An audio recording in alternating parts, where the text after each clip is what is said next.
Bonjour à tous, je suis Barek et bienvenue sur la Tribune de Coruscant pour cette nouvelle vidéo d'Holo News, votre émission d'actualité hebdomadaire sur Star Wars. Commençons par des nouvelles du film Rogue Squadron.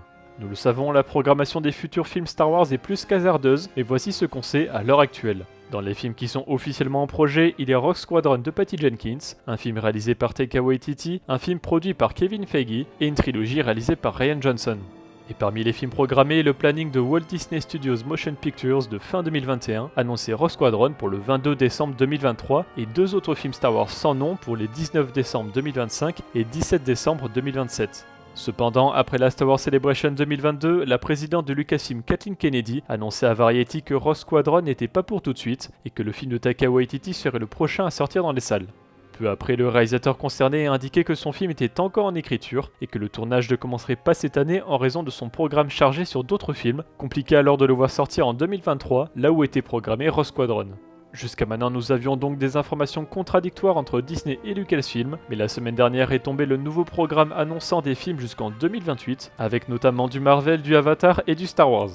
Et en réalité, rien n'a changé. Rogue Squadron semble toujours être prévu pour 2023, tandis que deux autres films le sont pour 2025 et 2027. On espère donc avoir des précisions lors du Disney Plus Day le 8 septembre ou de la D23 du 9 au 11 septembre. La grosse annonce d'hier était le trailer de la série Andor qui donne plein de nouvelles images et des pistes sur ce que la série pourrait raconter. On apprend qu'une partie de la série se concentrera sur l'enfance de Cassian Andor qui dit voler l'Empire. On sait déjà que nous allions avoir des moments loin du présent de l'histoire principale avec la présence de clones déjà dans le teaser, et on peut donc en déduire qu'on verra bien l'Empire avec des clones comme soldats. A voir si le passé de Cassian Andor sera développé, à savoir qu'il combattait la République aux côtés des séparatistes avec ses parents. À un moment, Cassian semble porter une tenue impériale, et d'après ce qu'il dit à ce moment, il n'imagine même pas que quelqu'un comme moi puisse entrer dans leur maison. On peut penser qu'il mènera une mission d'infiltration au sein de l'Empire, ce qui est confirmé par la fin du trailer autour d'un barrage. C'est le nouveau personnage de Lucen Rael interprété par Stellan Skarsgård qui semble être le mentor de Cassian, celui qui le formera et l'emmènera jusqu'à rejoindre la rébellion naissante. On apprend cependant qu'il joue un double jeu en étant à la fois un homme de terrain et un homme de pouvoir et riche participant à la politique de Coruscant. Il sera donc probablement le lien entre Cassian et Mon Mothma, la future leader de l'Alliance Rebelle. Lucen ira même jusqu'à rencontrer Saw Gerrera et ses partisans. On peut même reconnaître Bentik, un des officiels de l'organisation vue dans Rogue One. A propos de Saw, on peut remarquer que sa cicatrice au visage est la même que celle de Rogue One et Rebels, mais elle est bien plus récente. Il porte également des cheveux longs marquant la proximité avec Rogue One. En effet, que ce soit dans le film ou dans la série animée, Saw a les cheveux rasés à une époque et longs plus tard. On le sait déjà, Cassian travaille sur une planète de démantèlement avec sa famille, et le trailer laisse supposer que le premier acte de rébellion d'Andor sera contre l'ordre établi sur cette planète.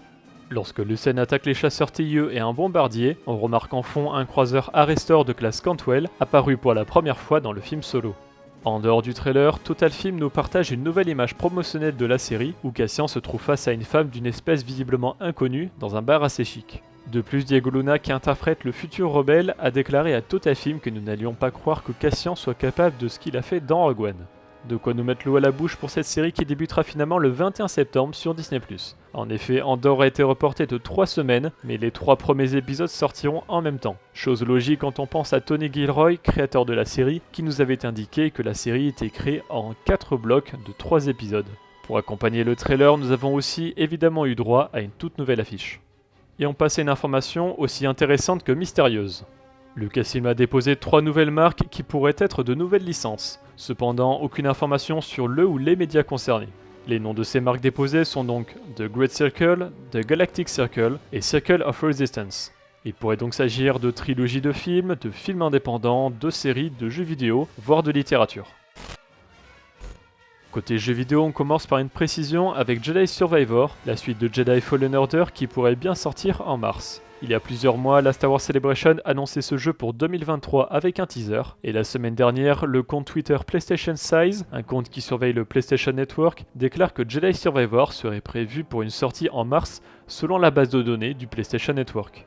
Ce n'est pas la première fois que nous entendons parler d'une sortie en mars pour ce jeu vidéo. En effet, Jeff Grubb de Giant Bomb a reporté en mai que Jedi Survivor devait sortir en février ou en mars 2023, de quoi confirmer ses dires. En revanche, mauvaise nouvelle pour le remake de Knights of the Old Republic.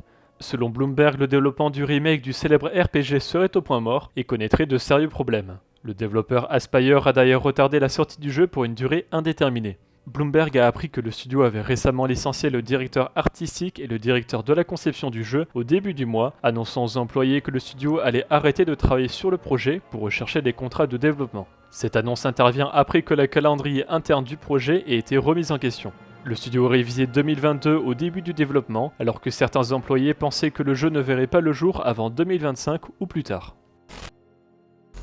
Pour la littérature, nous avons du nouveau concernant la phase 2 de la Haute République. Le nouvel épisode du The High Public Show a dévoilé les couvertures alternatives du deuxième numéro de The High Public de Marvel et de nouvelles illustrations de 2 personnages que nous rencontrerons dans la phase 2.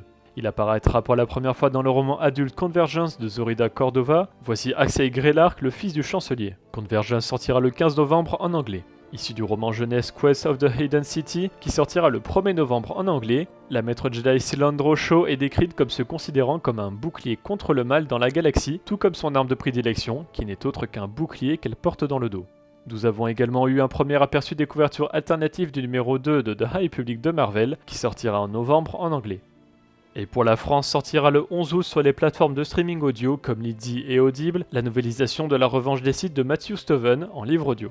Il fait donc suite à La Menace Fantôme et L'Attaque des Clones qui sont déjà disponibles. Le roman Légende Kenobi ainsi que plusieurs œuvres de la Haute République comme Les Lumières des Jedi, L'Orage Gonde et Maître Tempête le sont aussi si vous êtes tenté. Du côté des sorties, sur Disney+, est arrivé le documentaire en 6 parties d'1 heure Light & Magic, qui décrit la construction de l'entreprise industrielle Light & Magic qui a créé les effets spéciaux des plus gros blockbusters de ces 40 dernières années. En anglais sont sortis les comics Dr. Aphra numéro 22 et Obi-Wan numéro 3. Aujourd'hui sont sortis les romans légendes de la nouvelle vague de la The Essential Legends Collection avec Darth Maul Shadowhunter, Death Troopers et The Cryptos Trap. La semaine dernière, nous vous demandions si vous allez poursuivre votre lecture de la Haute République avec la phase 2. 32% sont intéressés, 8% verront plus tard, 5% n'ont pas aimé la première phase de la Haute République, tandis que plus de la moitié ne lisent pas les œuvres de cette époque.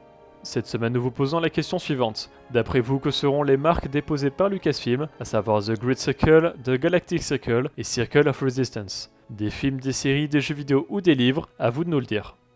Merci d'avoir regardé cette vidéo, j'espère qu'elle vous a plu. Si c'est le cas, n'hésitez pas à laisser un like, à la partager, à vous abonner en activant les notifications si vous ne voulez pas rater les vidéos de la Tribune de Coruscant. Pour être au courant de l'actualité Star Wars au quotidien, suivez-nous sur Facebook, Instagram et Twitter. A bientôt et que la force soit avec vous.